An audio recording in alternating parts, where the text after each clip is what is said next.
We're going to go ahead and call the meeting to order, and we will keep the roll open as we get going here. I know one person will not be here, so I'll have you just go ahead and call roll, please. Okay. Representative Berger, Here. Representative Nemec, sorry. Representative Obermuller, Oh, he's here. He's walking in right now. Representative O'Hearn, Here. Representative Pendergraph, Here. Representative Smith, Here.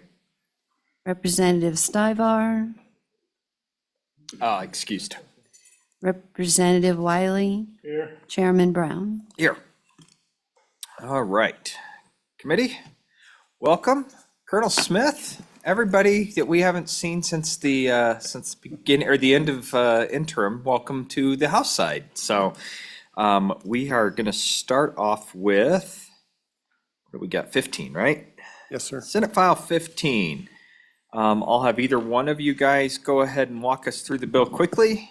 We've seen her before, but just a quick abbreviated version, and we'll move on from there. So, Thank you, Mr. Chairman. I am Chris Smith, the Director of the Commander's Action Group.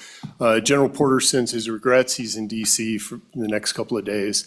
So you got me. With that, this is an interim topic bill, and I will pass it over to Lieutenant Colonel Karen Hinkle, who's our senior counsel, to summarize what the bill does. Colonel Hinkle, I think every time I see you, you have a new rank. So, Thank you, Chairman Brown. Yep, I did pin on to Lieutenant Colonel over the Congratulations. summer. Thank you.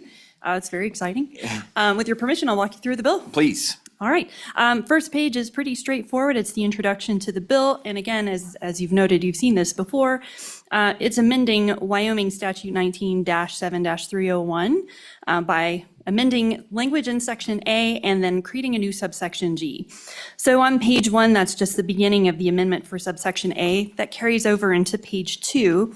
And really what you see there in lines 2 and 3 is we're amending the name of Fort Francis E. Warren to the current name of F.E. Warren Air Force Base. Moving to the bottom of page 2, these are the substantive provisions of the bill. This is the section that discusses the process by which the governor may accept an offer of jurisdiction that is retroceded by the federal government.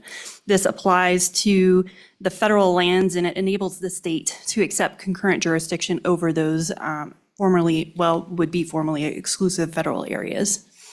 Pending any questions, Chairman. Okay, committee, any questions for Lieutenant Colonel Hinkle? I think it's a pretty straightforward bill, but make sure that we all understood her just before we head out here.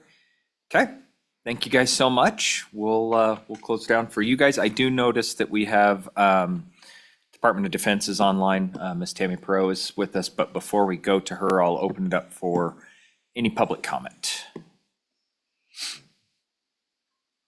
Ms. Hackle, thank you for joining us. Well, thank you. I'm not sure if I'm pleased or frightened. One wants to be known, but not too well known.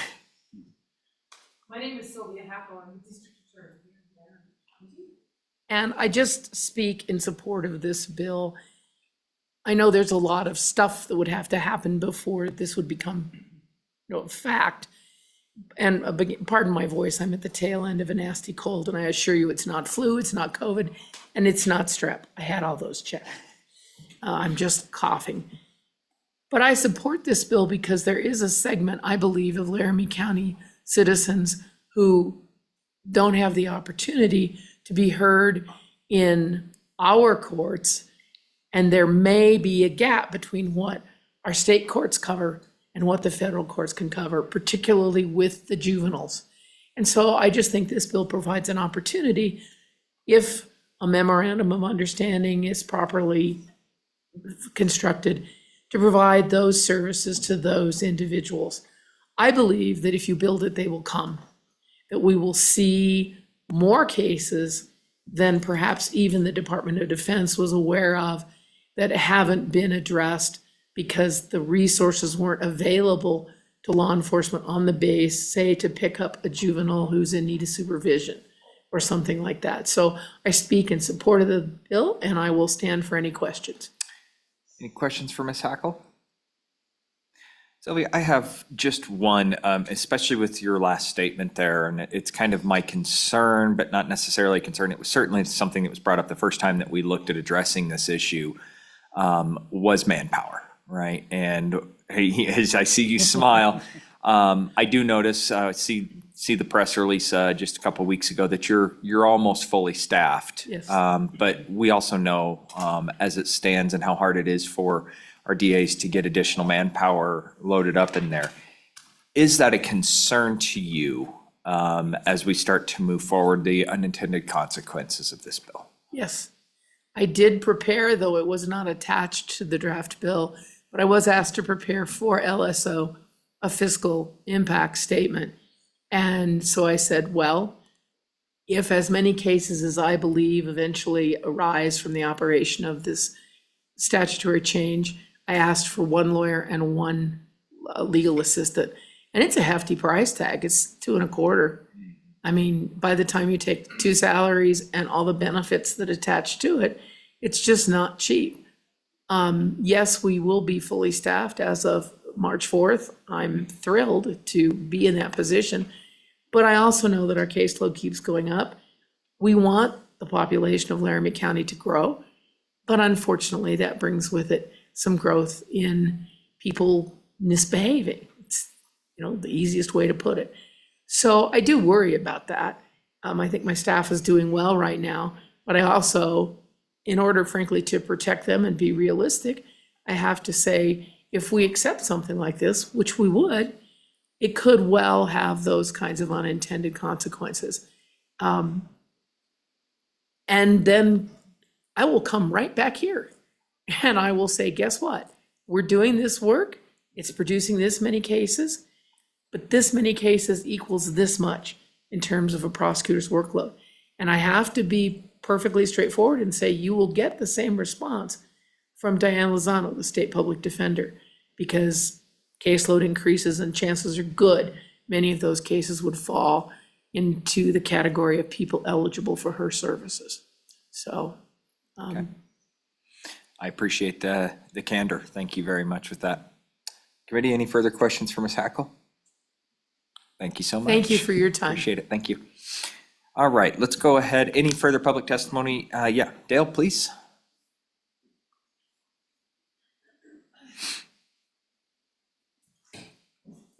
Please introduce yourself and the floor is yours. My name is Dale Steenberg, and I'm President and CEO of the Greater Cheyenne Chamber of Commerce. Wyoming is extremely blessed to host 1/3 of the strategic defense land-based triad of the United States of America. That's an important job. But our airmen and women need our support and our help more than ever before. In the state of Wyoming, the military contributes over $700 million a year. So if we have to add an attorney, I mean, I'm never for adding an attorney, but if we have to add an attorney, so be it. And I'm just glad we can get this moved forward and provide a service to our airmen and women in uniform, keep having a good partnership with our base, and I'm very proud of Wyoming's part in supporting the national defense of this nation and the United States Air Force. Thank you, Mr. Chairman. Thank you, Dale. Any questions for Dale? Seeing none. Thank you so much. Let's go ahead and let Ms. Perot in, please.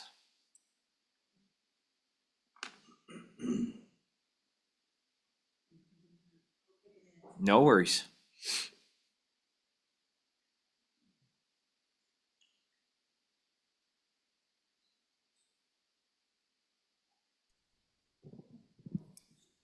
Chairman Brown and members of the committee, thank you for having me here today. My name is Tammy Perot, and I represent the Defense State Liaison Office, a part of the Department of Defense. Our office works under the direction of the Deputy Assistant Secretary of Defense for Military, Community, and Family Policy. Thanks so much for the Wyoming National Guard for working so hard on this legislation, and for the previous testimony which addressed the importance of this legislation, especially for juveniles. I'd like to highlight just a few things about this legislation. This legislation simply starts the process of ensuring Wyoming has a way to accept the retrocession of federal jurisdiction. It does not yet determine what will fall onto the concurrent jurisdiction. And that will be coordinated through memorandums of understanding between the installation, the state, and the local authorities. I'd also like to highlight that specifically for juvenile cases, this is rare but egregious behavior that we have seen. These cases are highly rare, perhaps having one or two over the course of a decade. So although we greatly appreciate the concern about additional staffing, we have seen in other locations such as North and South Dakota, where they have had proprietary or shared jurisdiction previously for some time, we have not seen the workload significantly increase on local and state authorities. We are always there to come side by side with our local and state partners to make sure that investigations, support services, and law enforcement have the partnership that they need to implement any new memorandums of agreement and state statutes. I stand for your questions on this bill. Thank you very much for your time. Thank you, Tammy. Any questions for Ms. Perot? Yes. Vice Chair O'Hearn. Thank you, Mr. Chairman. Your last statement was we can reconfigure the memorandums after we know what the workload is. Did I get that right? Thank you. Ms. Perot? Through Chair Brown to Representative Ahern. Thank you very much, Representative Ahern. Let me clarify. So this legislation is the first step in establishing the retrocession. After retrocession is completed, so it goes from federal jurisdiction to concurrent jurisdiction, then a memorandum is developed to ensure that all of the portions of that shared jurisdiction are understood. So I wouldn't say this is a renegotiation. This is an opportunity to set those up, how that shared jurisdiction will work on the installation. And I defer as well to my experts in the room, Mr. Smith and his colleagues to ensure Karen to Lieutenant Colonel Hinkle to also respond to this question. Okay. Any further questions for Ms. Perot? Tammy, always good to see you. Thank you so much for your time today. Thank you. All right. Any further public testimony? Seeing none, we'll close public testimony. Committee, what is your pleasure? Moved by Berger, seconded by O'Hearn. Committee, I see or have heard no concerns over the language in here. Is there any amendments? Anything? Okay. Question being called. Diana, please call roll on Senate File 15. Okay, Representative Berger. Aye. Representative Nemec. Aye. Representative Obermuller. Aye. Representative O'Hearn. Aye. Representative Pendergraft. Aye. Representative Smith. Aye. Representative Stivar has submitted an absentee vote of no. Representative Wiley. Chairman Brown. Aye. That's 8 ayes and 1 no. Best part is he's going to get to carry this on the floor, so.